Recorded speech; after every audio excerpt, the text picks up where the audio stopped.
The handkerchief fell from my fingers as I stared at my reflection in the cracked boarding house mirror. 36 years old, my face weathered like the Arizona canyon walls. And tomorrow, I'd marry a scarred stranger because a dead man asked me to. Matthew's final words still echoed through my skull, rattling between guilt and resentment. She has no one. Hope. She's different. People are cruel. I'd pulled him from a flash flood 15 years ago. Now his deathbed request was dragging me under. The stage would arrive at noon, carrying a woman whose letters spoke of medical training and practical arrangements, not love or beauty or anything a man normally seeks in a wife. The whispers had already started in Widow's Gulch, the dying mining town where Emmett Taylor's corruption strangled what little life remained. I tucked Matthew's blue-embroidered handkerchief into my pocket. A cotton prison sentence. Some debts can never be repaid in full. Some promises bind tighter than any marriage vow. Before we dive into today's story, take a moment to share where you're watching from. We love seeing how our stories bring people together from every corner of the world. The cattle drive camp lay smothered in white, wind clawing at the canvas tents until they sagged under ice and grit. Devil's Pass had never felt more aptly named than during this blizzard of '83, with temperatures dropping faster than a hanged man. Inside the largest tent, lantern light trembled on the seams, casting thin gold across a bedroll soaked in fever sweat. I knelt beside it, close enough to feel the broken rasp of my friend's breath. Matthew Jackson had survived Confederate bullets at Gettysburg, but was losing his final battle to pneumonia in this God-forsaken corner of Arizona territory. "Hope," he whispered, eyes glassy with fever. "When you reach Widow's Gulch, she will find you. Sara Blackwood. Do not leave her alone." "Marry her. Promise me." My jaw tightened. "You know I do not intend to marry anyone." At 36, I'd built my reputation as foreman of the Broken Spur on reliability, not sentiment. Marriage had never figured in my plans. "I know." Matthew's voice was barely audible above the storm. "But she has no one, and she has endured more than you think." The gale rattled the guy ropes. Outside, cattle lowed against the storm, riders cursing as they fought to hold the herd. I lifted the quilt higher over Matthew's chest, tucking it tight. His skin burned beneath my fingers. Looking at him now, I saw not the pale, sweat-soaked man before me, but the boy of 15 who had pulled me from a spring flood. Both of us laughing to hide our terror. A debt had been born there. Now it had come due. "Who is she?" I finally asked. "Sara Blackwood," he breathed. "Kansas-born, medical training, scarred from a fire." Writes truthful letters, his eyes fixed on something distant. "She took the long road because I said there was a home waiting. She has no one else. A name, a skill, a disfigurement, and a promise from a dying man. Enough to bind my course." I reached for the small roll of Matthew's things. A nickel watch, a stubby pencil, a folded letter in careful script, and a clean handkerchief embroidered with an M in blue thread. "I will see her," I said at last. "I will give her the truth. If she asks for my name beside hers at the church, I will place it there. If she needs a roof, I will see it stands over her. This is my word." Relief softened Matthew's face. "That is enough." The cook pushed the flap aside, glanced at Matthew, and removed his hat. We worked in silence, cooling a burning brow and warming chilled hands, the only mercies left to give. When Matthew slept, I studied frost creeping along the canvas. Foreman of the largest cattle spread in 3 counties, known for keeping my word and for avoiding entanglements. Now irony sat heavy. I had given my word in a storm, and that word would hold. I looked at the handkerchief wrapped in brown paper, tied with rawhide, and pictured a stranger's scarred hand folding it into her palm. 2 days later, we buried Matthew on the ridge overlooking the pass. The wooden cross we raised seemed frail against the vastness of the mountains. The men returned to the herd, but I lingered, the weight of promise heavy in my pocket. That night, by lantern light, I wrote to Sara Blackwood, explaining Matthew's death and offering her an honorable way out of whatever arrangement they'd made. I would send money for her return journey, should she choose not to come to Widow's Gulch. Her reply reached me a week later as we drove the cattle south. I have committed to this course and will not be deterred by grief or fear. I will arrive as planned. Some promises bind tighter than any marriage vow.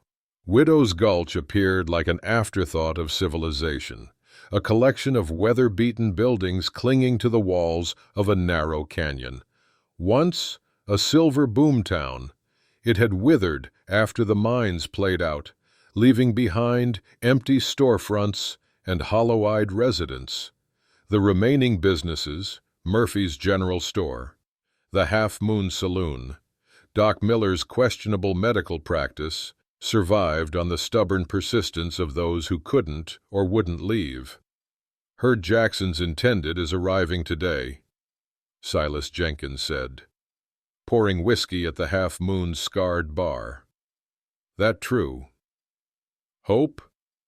I nodded, downing the liquid in one swallow. The burning in my throat matched the unease in my gut.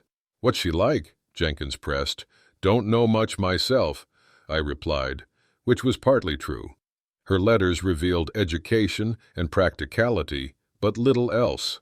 Word spread fast. By noon, a small crowd had gathered at the stage stop, ranch hands leaning against the hitching rail, shopkeepers pretending business nearby, women whispering behind gloved hands, all expecting some desperate, homely creature willing to marry a stranger in this backwater. The stagecoach appeared in a cloud of dust, wheels grinding to a halt.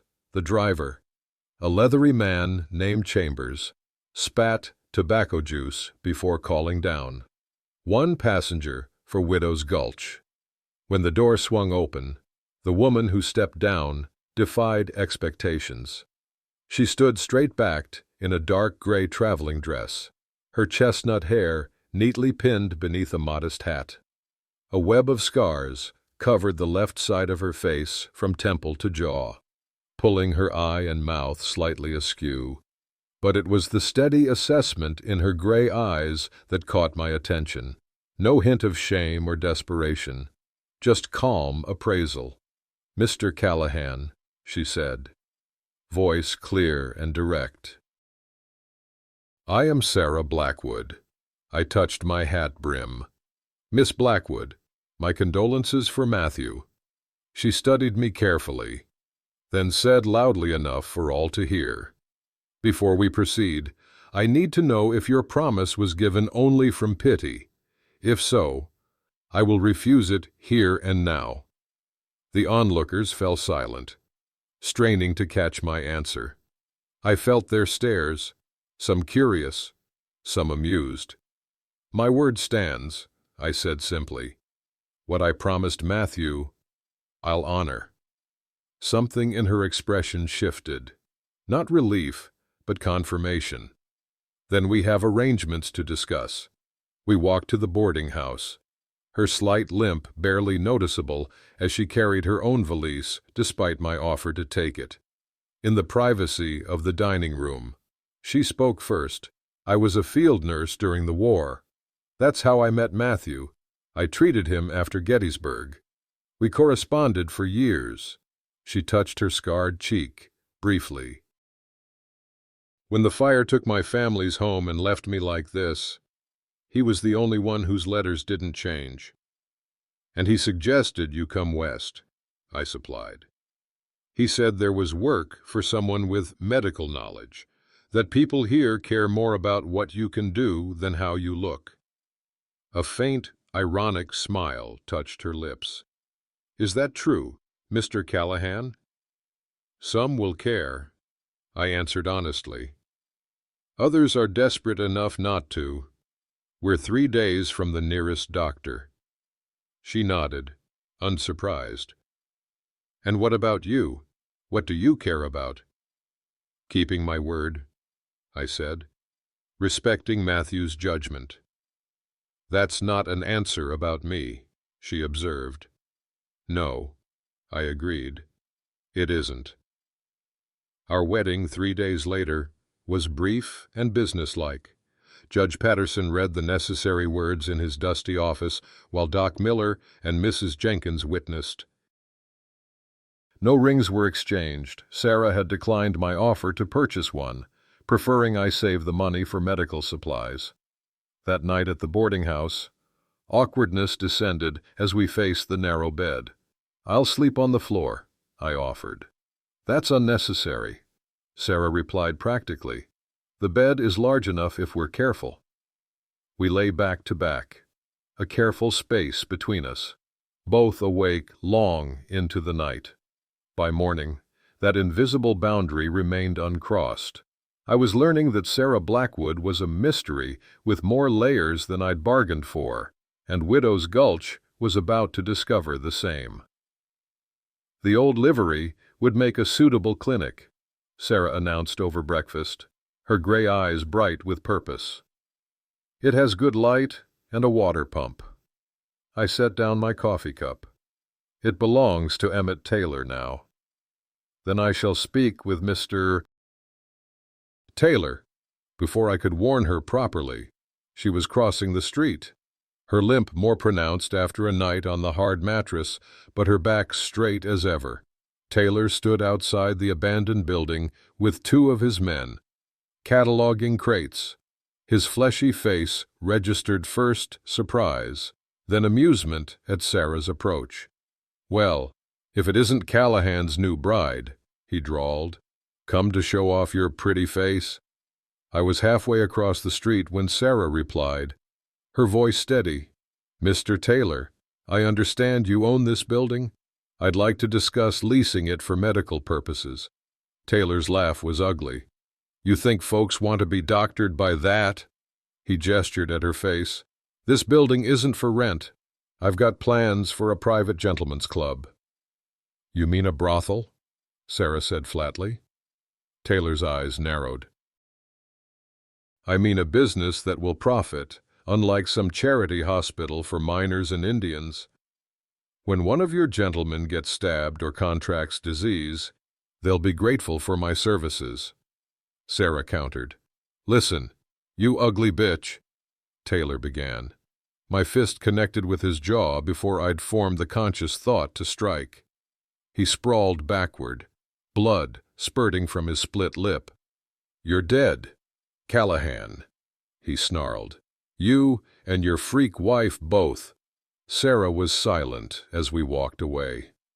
"You shouldn't have done that," she finally said. "He called you a monster." "I've been called worse." Her voice was flat. "Violence only gives men like Taylor an excuse."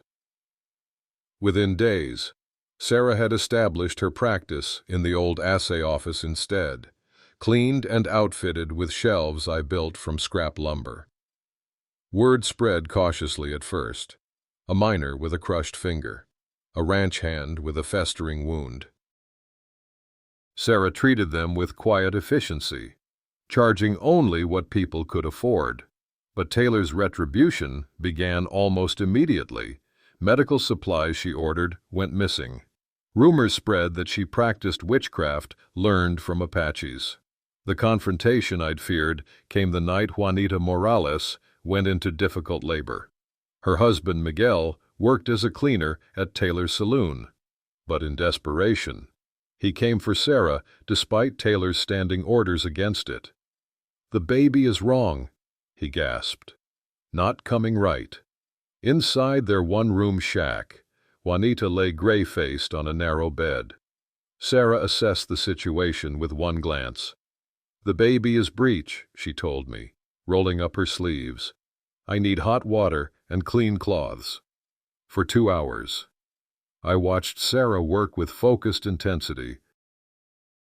Her scarred face, usually so controlled, revealed every emotion as she fought to save both mother and child, determination, frustration, and finally, fierce triumph as she delivered a squalling infant boy. She needs rest and good food, Sara was telling Miguel when the door banged open. Taylor stood there, flanked by his thugs, his face flushed with drink and anger. "What the hell is going on here? Miguel, I told you, no dealing with the witch." "My wife was dying," Miguel said, cradling his newborn. "You're fired," Taylor spat. "Get your things out of my property by morning." Sara stepped forward. "Mr. Taylor, this man did nothing wrong except seek medical help for his family. I can do whatever I damn well please in this town." Taylor cut her off. "And I won't have my authority undermined by some freak-playing doctor." He turned to his men. "Take her instruments, all of them." I moved between them and Sara. "That's not happening." One of the thugs, a weasel-faced man named Dunn, put his hand on his pistol. "Boss says we take 'em. We take 'em." "Those instruments save lives," Sara said. Her voice tight. Taylor's smile was cruel. "Not anymore. This little experiment is over." Something in me snapped. My fist connected with his jaw, sending him sprawling backward. "You're dead, Callahan," he snarled, as his men helped him up. "You and your freak wife both." That night, lying in our narrow bed, I broke our usual silence. "I'm sorry if I made things worse." Sara was quiet so long, I thought she might have fallen asleep. Then she said softly, "No one has defended me like that since the fire." "What happened?" I asked. "Lightning struck during a storm. I got my sisters out. Went back for my parents. The roof collapsed. I was pinned beneath a burning beam." Her hand drifted unconsciously to her scarred cheek. "My father pulled me free, but he and my mother didn't make it out." Impulsively, I reached across the space between us and took her hand. Her fingers were cool and calloused, surprisingly strong as they closed around mine. "You're the bravest person I've ever met. Sara Blackwood Callahan." We fell asleep like that, hands linked across the narrow bed. It was the first night since our wedding that I slept deeply. But peace rarely lasts in places like Widow's Gulch. The next evening, we watched in helpless silence as flames consumed the livery stable that housed Sara's clinic. Taylor's answer to my defiance. "This isn't over," Sara said, her voice steady despite the tear tracking down her scarred cheek. Not by a long measure. For the first time, I realized my promise to Matthew had become something more, a commitment to Sara herself. The morning after the fire, I rode out to the Broken Spur at dawn, leaving Sara asleep in our boarding house room. She'd spent the previous day salvaging what little remained from the clinic and checking on patients despite her lack of proper facilities. By nightfall, she'd been pale with exhaustion, but still refused to discuss leaving Widow's Gulch. "Running is what Taylor expects," she'd said. "I won't give him that satisfaction." At the ranch, I gathered my foreman Hank and the most trusted hands in the bunkhouse. The smell of coffee and tobacco hung in the air as men leaned forward on their bunks, faces grim in the early light. "Taylor's gone too far," I told them. "It stops now." Hank, a grizzled veteran with a Confederate past and Union sympathies, spat into the dirt.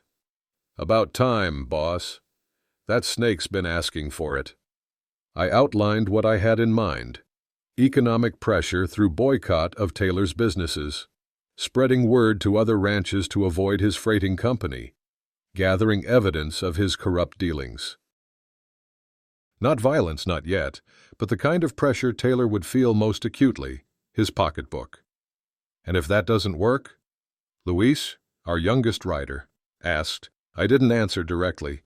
"Just be ready. Things might get worse before they get better." I returned to town that evening to find an unexpected scene at the boarding house. Our room had been transformed into a makeshift clinic. Sara sat at the small table, stitching a gash in a miner's arm, while 2 more patients waited on the bed. "Your wife's got magic hands, Callahan." Pete from the Lucky Strike grinned through a grizzled beard. "Fixed me up better than any sawbones in Tucson." I noticed that these weren't just the desperate or destitute seeking help. Pete was a mine foreman, and the woman waiting was Mrs. Patterson, the judge's wife. The town was voting with its feet, choosing Sara over Taylor's intimidation. Later, after the last patient had gone, Sara washed blood from her hands in the basin. "I heard about your meeting at the ranch," she said. I stiffened. "Who told you?" "Silas Jenkins mentioned your cowboys have declared war on Taylor's saloon." Her expression was unreadable. "Is that true?" "Not war," I said carefully. "Just applying pressure." Sara sank onto the edge of the bed. "He'll retaliate, you know that. I'm counting on it. The more he lashes out, the more people will see what he truly is. And how many will get hurt in the process? The Morales family has nowhere to go. Pete was beaten last night for coming to me instead of sending for the doctor in Tucson. This was news to me. Taylor's men did that? Who else?" Sara pushed a strand of hair from her face. "This isn't just about us anymore.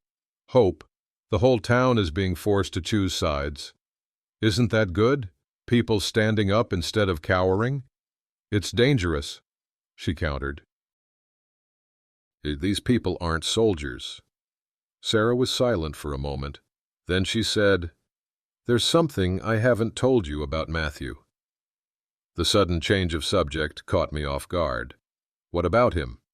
"He knew about Taylor before he asked me to come here, in his letters. He mentioned a man who was slowly choking the life out of Widow's Gulch." She looked directly at me.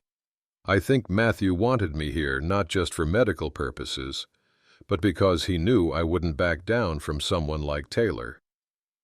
I considered this. It sounded like Matthew, always thinking ahead, seeing connections others missed.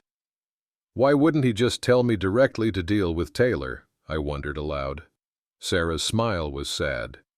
"Perhaps because he knew you needed a reason beyond your own interests. Something, someone, worth fighting for." Before I could pursue this unsettling thought, shouts erupted from the street. We rushed to the window. Orange light flickered against the night sky. Another fire. This one at Jenkins' saloon. "He's not waiting," Sara said grimly. "This is his answer to your boycott." I grabbed my gun belt. "Stay here." "No." Sara was already reaching for her medical bag. "There will be injuries." We ran toward the growing blaze. Half the town was already there, forming a bucket line. Silas Jenkins stood before his burning establishment, face blackened with soot, blood streaming from a gash on his forehead. "Taylor's men," he coughed, "rode up with torches, shot at anyone who tried to stop them." As the crowd dispersed after the fire, I noticed Judge Patterson watching from across the street. His usually florid face was ashen. I approached him. "You saw what happened," I said. "Taylor just escalated from intimidation to attempted murder." Patterson tugged nervously at his collar. "I don't know what you expect me to do." "Callahan." "Taylor's got the governor's ear." "It's cowardice," I said. "And it ends now. Tomorrow morning. You send a full report to the territorial marshal." Patterson blanched. "Taylor's got men watching the trails. Anyone trying to bring outside law will have an accident." I leaned closer. "Then maybe it's time we stopped waiting for outside law and handled this ourselves." Returning to Sara, who was finishing bandaging a ranch hand's burned arm, I felt resolve hardening within me. This town was at a breaking point, and so was I. Taylor keeps a ledger, Luis told us, as dawn broke over the smoldering remains of Jenkins' saloon. When they had us tied up at the ranch, he was gloating, said he had records of every deal, every bribe, every killing he'd ordered, called it his insurance policy. The young cowboy had arrived with news that chilled my blood. Taylor's men had attacked the Broken Spur in my absence. The bunkhouse was destroyed. The barn burned with horses still inside. My hands had been beaten and tied to corral posts, while Taylor's thugs destroyed everything we'd built. Where would he keep something like that, I asked, my voice tight with rage. His private office above the saloon. Sara answered immediately. I've treated girls who work there. They say he has a safe behind a painting. A plan formed quickly. The ledger would provide evidence that even Taylor's political connections couldn't ignore. Proof of corruption that would bring territorial marshals despite the governor's friendship. Widow's Gulch was unnervingly quiet that night as Sara and I approached from the canyon rim. Taylor's men had positioned lookouts on rooftops and in doorways throughout town, anticipating an attack from the main street. None were watching the sheer rock face behind the saloon. "Can you make that climb?" I asked Sara, eyeing her bad leg doubtfully. She studied the faint path zigzagging up the canyon wall. "I've managed worse." The ascent was grueling, several times. Loose stones clattered down the slope, freezing us in place. Sara never complained, though I could see pain etching lines around her mouth. When we finally reached the small ledge outside Taylor's office window, we paused to catch our breath. Sara produced a thin blade from her boot and worked the window latch. At my surprised look, she shrugged. Field hospital tents had locks, too. The office was opulent compared to the rest of the ramshackle town. Persian carpets, leather-bound books, crystal decanters. Behind a landscape painting, we found the safe. I pressed my ear against the metal door, slowly turning the dial, listening for telltale clicks. "Where did you learn to crack safes?" Sara whispered, keeping watch. "The war," I replied. Not all missions were on the battlefield. The safe swung open to reveal a leather-bound ledger, thick with entries. Taylor had meticulously documented every criminal transaction, every bribe, every act of violence. His insurance policy was now our salvation. "We've got it," I said, tucking the book inside my shirt. "Let's—" The door burst open. Emmett Taylor stood in the doorway, a pistol in his hand. His face contorted with rage. "I knew someone would come for that," he snarled. "Didn't expect it to be you two." Sara and I froze. My own pistol was holstered, and Taylor's weapon was already aimed at my chest. "Step away from the safe," Taylor ordered. "And you, Doctor, over there with him." Sara moved slowly to my side. I felt her fingers brush against mine, a signal. "You're finished, Taylor," I said, hoping to keep his attention on me. "The whole town's turned against you. Your men are deserting." Taylor's laugh was hollow. "I don't need to kill everyone, just the troublemakers, starting with you and your freak wife." As he leveled the pistol, Sara threw something from her pocket, a handful of dark powder. It hit Taylor directly in the face, temporarily blinding him. His shot went wild as he stumbled backward. I launched myself at him, knocking him to the floor. The pistol skittered away. We rolled across the polished wood, sending crystal decanters crashing. I landed a solid blow to his jaw. But as I pulled back for another strike, I felt a sharp, burning pain in my side. Taylor had produced a hidden derringer and fired at point-blank range. I fell back, clutching my bleeding side. Taylor scrambled to his feet. aiming the small pistol at my head. His face twisted in triumph. "I've wanted to do this since you first stood up to me," he snarled. "Say goodbye to your scarred bitch." The Derringer clicked. Empty. Before Taylor could reach for another weapon, Sara stepped forward. In her hand was my fallen pistol. "It's over, Mr. Taylor," she said, her voice steady despite the tremor in her scarred hands.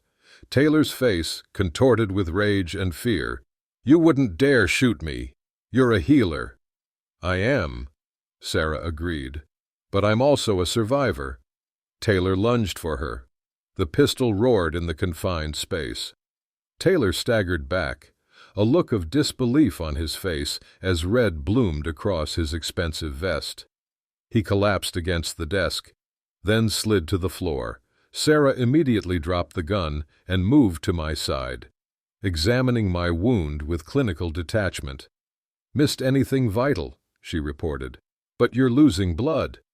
From below came shouts and running feet. The gunshots had alerted Taylor's men. "The ledger," I gasped, pressing it into her hands. "Take it. Get to the marshal." Sara's face hardened. "I'm not leaving you. You have to." That book is proof of everything. With surprising strength, she helped me into a storage closet, positioning me behind crates of liquor. "Stay alive. Hope Callahan," she whispered, and then, unexpectedly, pressed her lips to mine in a brief, fierce kiss. "I'm not done with you yet." Then she was gone, slipping out the window with the precious ledger. I faded in and out of consciousness as Taylor's men discovered their boss's body. By dawn, the office was empty, Taylor's men having fled rather than face the town's justice. I managed to drag myself from the closet and down the stairs, leaving a trail of blood across Taylor's pristine carpets. Outside, old Pete spotted me stumbling down the saloon steps.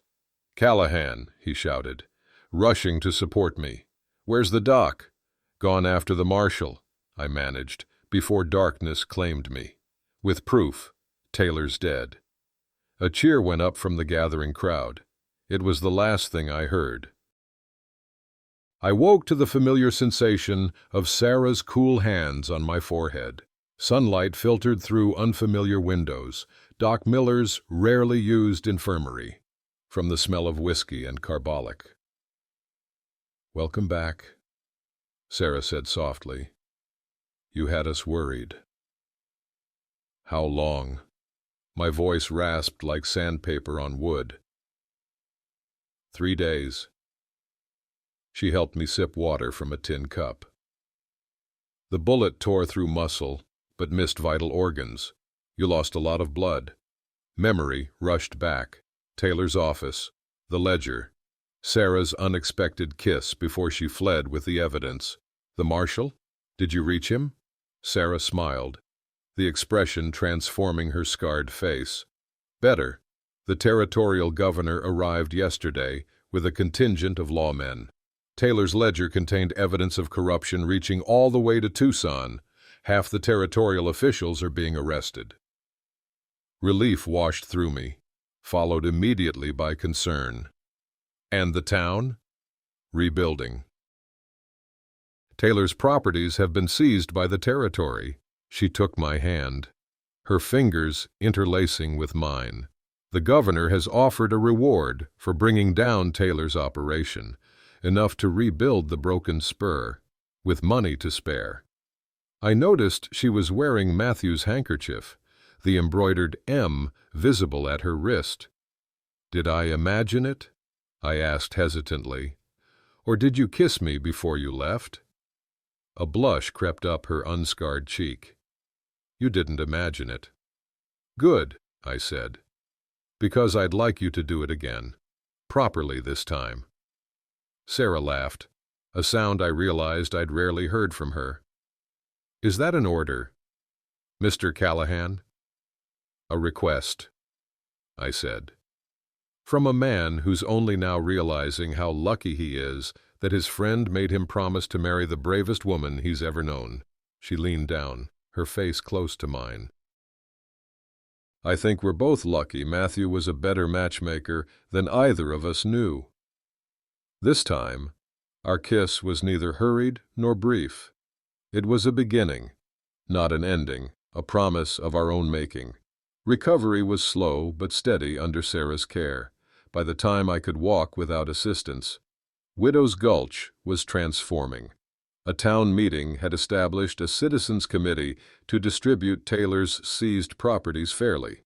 Jenkins was rebuilding his saloon with help from miners and ranch hands. The Morales family had moved into one of Taylor's abandoned rental houses, Miguel now employed at the Lucky Strike mine. The governor wants to rename the town, Sara told me one evening as we sat on the infirmary's small porch. Says, Widow's Gulch sounds too mournful for a fresh start. What do you think? I asked. She considered this, the setting sun casting her profile in gold. Redemption, she said finally. It seems fitting.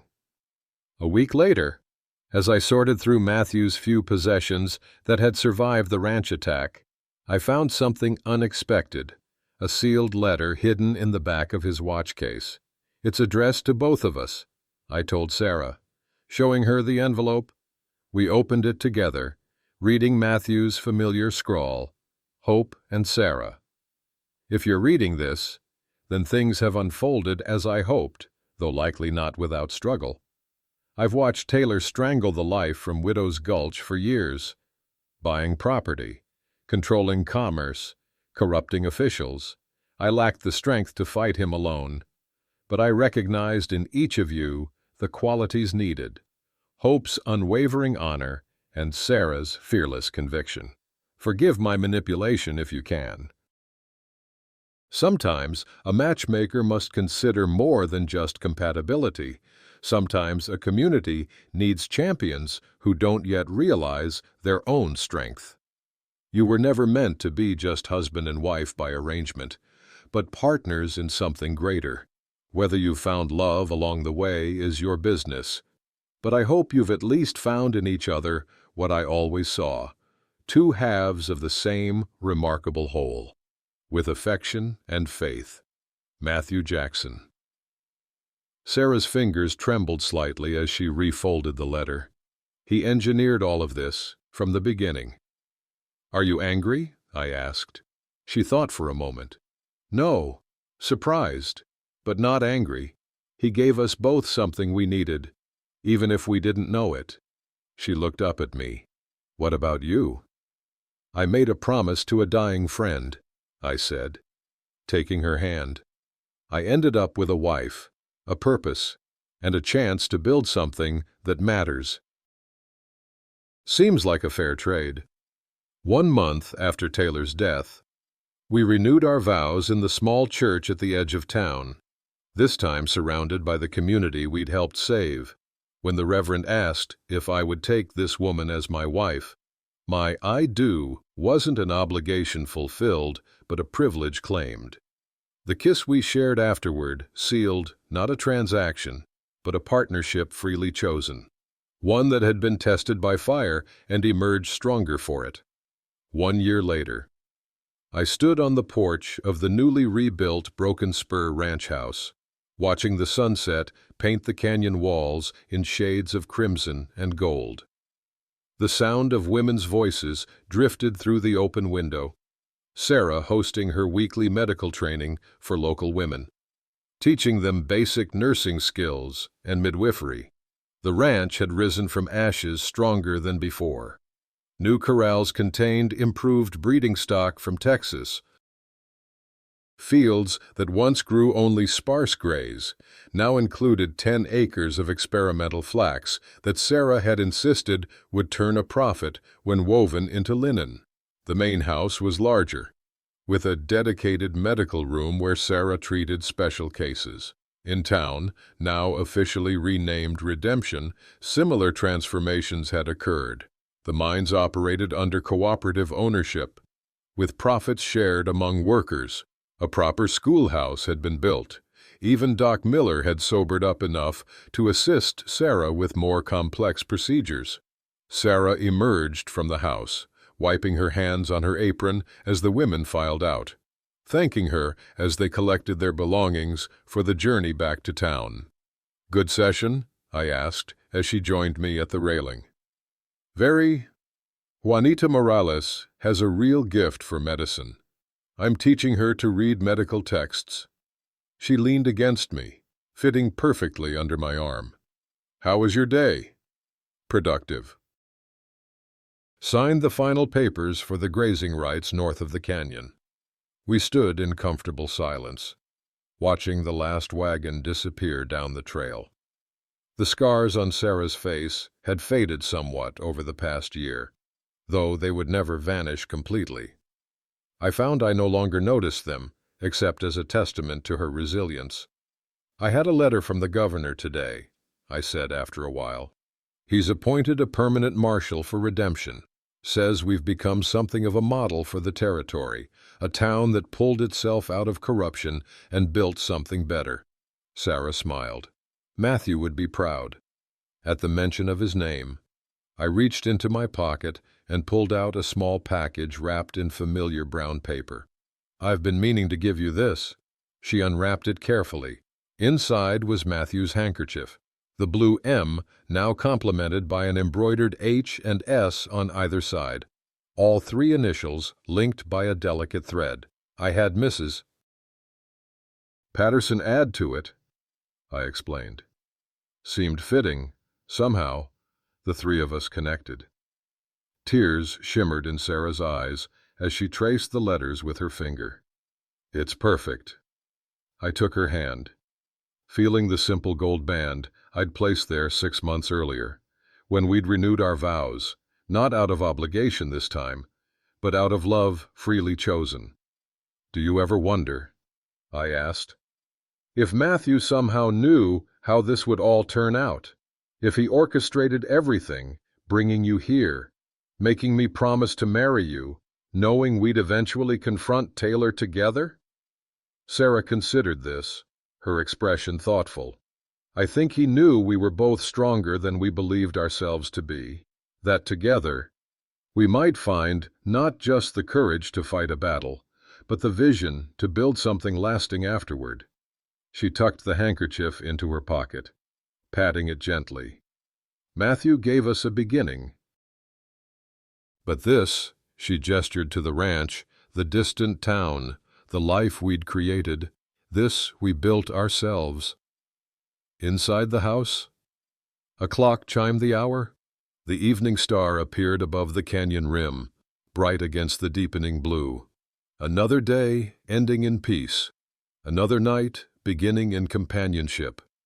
I had promised a dying friend I would marry a woman I'd never met, a woman others saw as poor, scarred, an object of pity or revulsion. What I found instead was a partner braver than I could ever hope to be, who taught me that true strength lies not in standing alone, but in standing together. As the darkness gathered around us, I held Sara close, grateful for a promise kept and the unexpected joy it had brought. Some debts, I had learned, are privileges to pay. Some promises become gifts to receive. And some scars, visible or hidden, are badges of a courage that transforms not just the bearer, but everyone fortunate enough to stand beside them. "Come inside," Sara said softly, tugging my hand. "It's getting cold." I followed her into the warmth of our home, closing the door on the gathering night, knowing with absolute certainty that whatever challenges tomorrow might bring, we would face them as we had faced all others, together, unafraid and undefeated. In the harsh landscape of the American West, promises were the invisible threads that bound society together. When everything else could be stripped away by storm or circumstance, one's word remained. Yet the most binding promises often lead us to unexpected destinations, places we would never choose for ourselves, but somehow become exactly where we belong. This story reminds us that true strength isn't found in isolation or independence, but in the courage to connect despite fear. The most profound healing often comes through helping others heal. Scars, whether visible on skin or hidden in hearts, aren't merely marks of past suffering, but testaments to survival, badges of courage that can inspire others facing their own battles. Sometimes, the most transformative journeys begin with reluctance, with duty rather than desire. But perhaps the greatest love stories aren't those that begin with passion, but those that develop through shared purpose, mutual respect, and the daily choice to see beyond surface appearances to the true worth beneath. Thank you for joining us on this journey through Frontier America. If this tale of unlikely love and courage resonated with you, please share your thoughts in the comments below. Don't forget to subscribe and turn on notifications so you never miss our next story of resilience and redemption. Until next time, remember that some promises become the greatest gifts we never knew we needed.